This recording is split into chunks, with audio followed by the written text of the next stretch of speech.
আসসালামু আলাইকুম সবাইকে।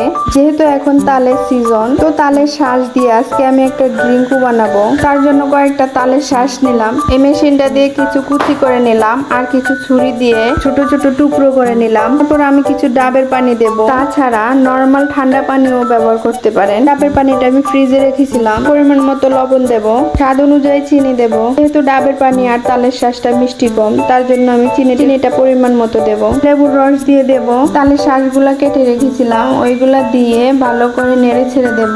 লেবু ফালি করে রেখেছিলাম, এগুলো দিয়ে দেব। ফ্লেভারটা ভালো আসবে। চাইলে কেউ বরফ কুচি দিতে পারেন। যেহেতু আমি ডাবের পানি ফ্রিজে রেখেছিলাম, তার জন্য বরফ কুচি দেওয়া লাগে নাই। আমার ড্রিঙ্কু বানানো শেষ। একবার ট্রাই করে দেখবেন খেতে কতটা সুস্বাদু, ঠিক যেন দোকানের ড্রিঙ্কু। আসসালামু আলাইকুম সবাইকে। যেহেতু এখন তালের সিজন, তো তালের শ্বাস দিয়ে আজকে আমি একটা ড্রিঙ্কও বানাবো। তার জন্য কয়েকটা তালের শ্বাস নিলাম। এই মেশিনটা দিয়ে